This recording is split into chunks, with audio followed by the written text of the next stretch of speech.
बीते 12 दिनों से जबलपुर के सेंट्रल जेल में बंद बालाघाट के पूर्व कांग्रेस सांसद कंकर मुंजारे को जमानत मिल गई है। वहीं जमानत मिलने के बाद जेल से बाहर आते ही कंकर मुंजारे कृषि उपज मंडी पहुंचे, जहां उन्होंने धान खरीदी केंद्र का निरीक्षण किया। जिसके बाद मीडिया से बातचीत करने के दौरान कंकर मुंजारे ने आरोप लगाया है कि उन्हें झूठे तथ्यों और आरोपों के आधार पर फंसाया गया है। पूर्व सांसद कंकर मुंजारे ने यह भी दावा किया है कि बालाघाट के खरीदी केंद्र में लगे सीसीटीवी कैमरों के फुटेज में कहीं भी उनके द्वारा मारपीट करने की पुष्टि नहीं की गई है।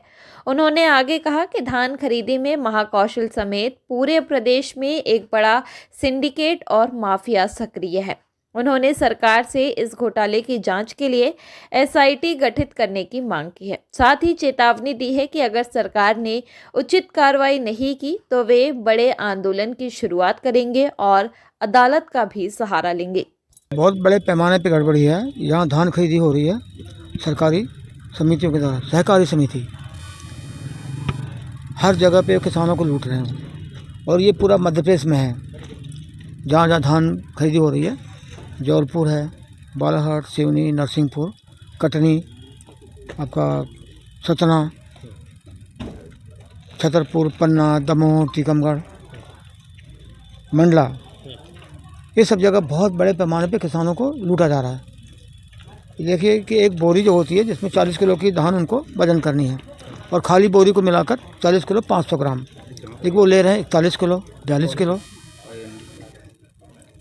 और फिर सैंपल के नाम पे जो है वो धान निकाल रहे हैं एक किसान से, तो वो कम से कम 2-2 किलो धान निकाल ले रहे हैं। वो सैंपल पे 2 किलो धान निकाल, कभी सोच सकते हैं आप सैंपल पे।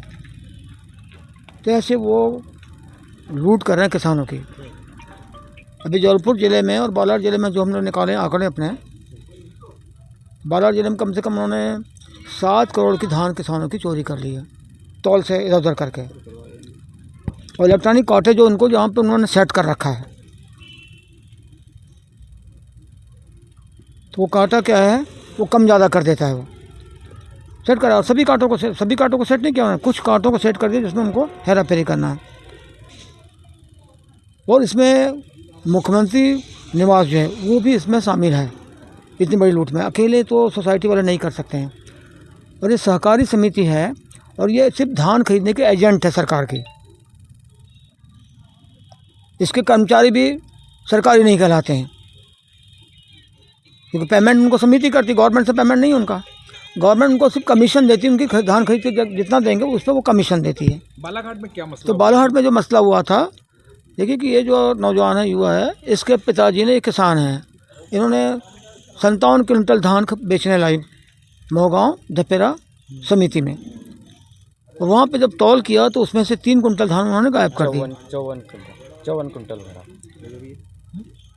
57 से 54 कुंटल पे आ गए। तो उन्होंने हमको खबर की, हम पहुँचे वहाँ पे, देखा तो बिल्कुल सही बात थी। वो उनका अधिकार भी था, वो लोग भी थे, सब किसानों का कि यहाँ तो हर कांटे में ऐसे ही करते हैं। 40 किलो तोल लेंगे, 41 किलो तोलेंगे, 42 किलो तोल लेंगे, सैंपल पर ले लेंगे, नीचे अलग गिराते हैं, वो जानबूझ के गिराते हैं नीचे भी। और सब बाद में सबको बेच के वो पैसा वसूल कर लेते हैं। जिस पे हम बोलने गए, कहने गए कि भाई ये क्यों कर रहे हो आप गड़बड़ी, डांट डपट भी हमने की। तो कहा नहीं, यहाँ पे तो ऐसे होता है। हमने ऐसे कैसे होगा? तो एक जो कर्मचारी ज़्यादा बातचीत करा तो उन्हें हमने कहा कि भागो यहाँ से, हटो तुम यहाँ से, क्योंकि उससे किसान भड़क रहे थे। तो हमने कहा हटो यहाँ से।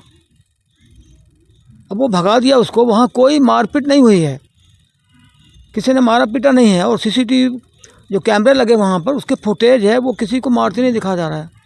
तो आपको जो जेल डाला गया, क्या लगता है कि ये मामले को दबाने के लिए? ये मामले को दबाने की, करप्शन का जो मामला है, स्कैम जो धान पे हो रहा है सरकार के द्वारा, उसको दबाने के लिए हमको जेल में डाल दिया।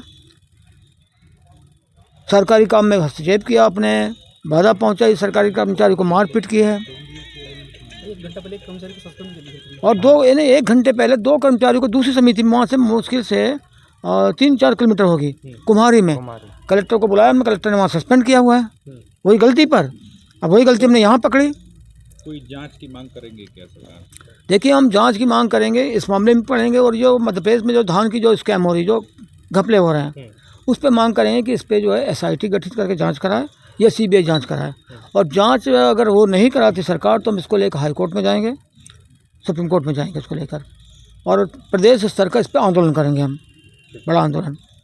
और ये सबसे ज़्यादा धान का जो मामला है, ये सबसे ज़्यादा जबलपुर संभाग में ज़्यादा है, धान की खेती ज़्यादा होती है जबलपुर संभाग में, यहाँ ज़्यादा लूट है।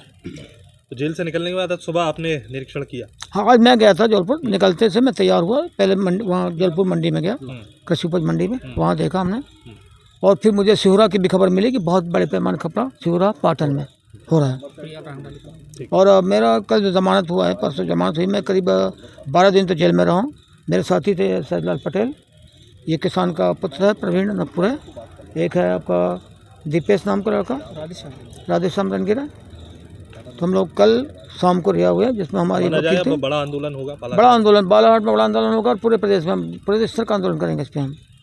आपका नाम? सबसे पहले तो कि जो अपराध पंजीबद्ध किया गया है वो अपराध इनके ऊपर बनता ही नहीं है। जो धाराएं स्पेसिफिकली इनके ऊपर लगा गई है, दैट इज स्पेसिफिकली 121 और 132 जो पब्लिक सर्वेंट के बारे में बात करता है। हमारे द्वारा मजिस्ट्रेट के समक्ष भी ये पॉइंट रखा गया था कि ऐसा कोई भी एलिगेशन नहीं है कि हमने किसी शासकीय कार्य पे बाधा डाली हो, या फिर इनफैक्ट वहाँ पे जो सहायक प्रबंधक थे जो वो कार्य कर रहे थे वो शासकीय कार्य में आता हो। उसके अलावा जितनी भी धाराएं हैं वो सारी धाराएं में जो पनिशमेंट दी है that is less than 7 years। तो इसमें माननीय सर्वोच्च न्यायालय के डायरेक्शंस हैं, Arnesh Kumar versus state of Bihar, Satyendra Kumar Antil versus CBI, जिसमें स्पेसिफिकली डायरेक्शंस है कि arrest can only be made when it is important, when it is necessary. उसके अलावा कुछ क्रिमिनल रिकॉर्ड्स का हमारा आधार बनाया गया था कि मजिस्ट्रेट के द्वारा खारिज करते हुए कि क्रिमिनल रिकॉर्ड होने की वजह से वो जमानत नहीं दी जा सकती, परंतु सर्वोच्च न्यायालय का एक और जजमेंट हमारे द्वारा दिया गया था जिसमें ये होल्ड किया गया, Prabhakar Tiwari versus state of UP, जिसमें स्पेसिफिकली होल्ड किया गया है कि सिर्फ क्रिमिनल एंटीसीडेंट्स के आधार पर आप किसी की जमानत खारिज नहीं कर सकते। और उसी आर्ग्यूमेंट को माननीय सत्र न्यायाधीश के द्वारा अप्रिशिएट किया गया और उसको एक्नॉलेज करते हुए अपने ऑर्डर में स्पेसिफिकली मेंशन किया गया कि हमारे द्वारा सर्वोच्च न्यायालय के जजमेंट्स दिए गए हैं and as per those judgments the bail shall be granted and accordingly the bail was granted. किसी पार्टी से बिलोंग करते हैं? नहीं, मैं किसी पार्टी से बिलोंग नहीं करती हूँ। हम एडवोकेट्स हैं, हमारे पास जो आएंगे हम उनका केस रिप्रेजेंट करेंगे। My name is Priyal Rahangdale. I personally belong to Balaghat itself. I've come here for practice since past few years and I'm practicing here in the High Court.